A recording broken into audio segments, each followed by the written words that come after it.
On the eve of the 50th anniversary of the United Nations, it is important to recognize more than just an event. From the early history of the United Nations, the Rockefeller family embodied the idealism of those years. The gift of a site by John D. Rockefeller Jr. for a permanent world capital in New York. Quickly accepted, the strip along Manhattan's East River is valued at $8.5 million. An ideal site for skyscraper headquarters, the 6-block area extends from 42nd to 48th Street. The Rockefeller family formally presented its gift to the UN in March of 1947. Thank you, Mr. Rockefeller. Mr. Rockefeller, Mayor of Liar, the United Nations extends its sincere thanks to you and to your father for this magnificent gift. We intend to go ahead and create on the East River site a dignified and appropriate headquarters for the United Nations, which will stand for generations to come. The Rockefeller gift changed the course of history and brought the United Nations to New York City. It is a gift which gave practical and moral support to the young United Nations, thus enabling it to succeed where the League of Nations had failed. Kind of a sense that this money could be used for personal ends now to pursue their professional and social objectives.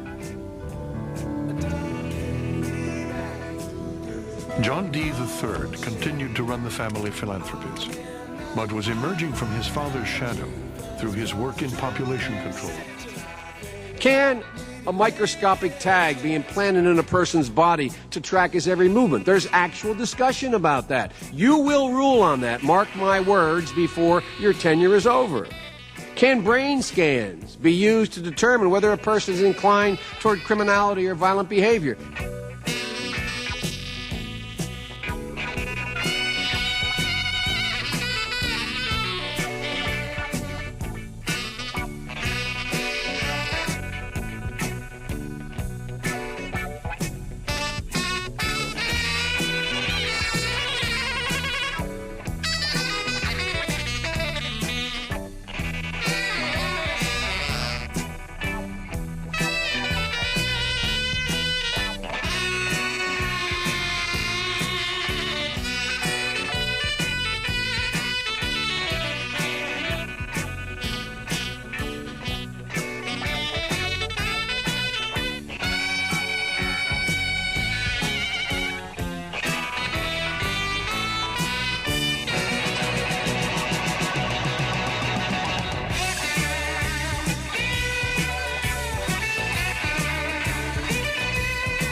President Bush said that the New World Order was in tune, and that's what they were working for. The UN is part of that government. They're working right now very significantly for a North American Union. That's why there's a lot of people in Washington that don't care too much about our borders.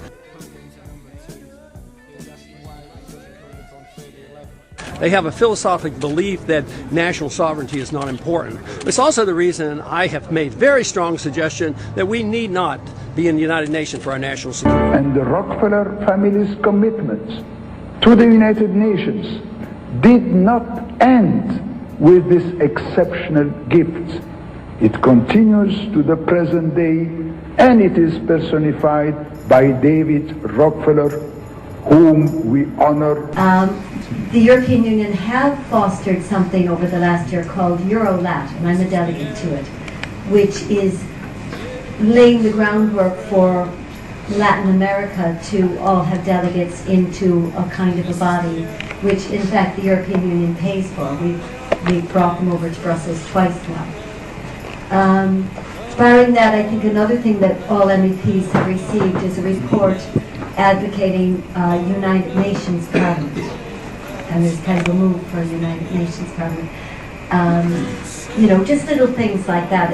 But I think more the bigger global question is how different things plug us into various conventions, say UN conventions, etc., for better or for worse, that nobody actually had any vote on, and were often decided in very political ways, and are suddenly showing up in the European Court of Justice. They will quote a UN convention on this or a declaration on that, and you say, well, where did that come from? What people in Europe ever voted for that? And suddenly it is being accepted almost as international law. The globalist founders of the UN learned that moving straight into the model of global government was tactically impossible. However, gradually phasing out national independence to regional government interdependence by using international treaties has since proven to be tactically sound. Europe sees us in terms of regions. There are different regions. There's regions in terms of development, there's regions in terms of fishing, there's, you know, but more and more these regions are kind of coming together and being very identifiable. And there's a thing called the Committee of the Regions, which is one of the institutions of Europe. You know, you have the Commission, the Council of Presidents, the Council, you have the Parliament, you have the Committee of the Regions, the Court of Auditors. So it's actually a full institution, and it's a Committee of the Regions. And many people ask, at what point does that completely take over from the nation? At what point do the nations begin to disappear and we just deal with regions? I think Bertie Ahern or others who were actually talking about the treaty aren't actually giving the facts of the matter. They talk in very broad terms about do we badly affected, or do you want to make a bigger and a better EU? But in fact, if you actually look at the specific proposals in the Treaty of Lisbon, which is the EU constitution renamed and repackaged, specific proposals are very much against our interests. Do we want to abolish the veto in 60 more areas? Do we want laws to be made on the basis of population, largely, where the big states have more people and therefore they've got more power?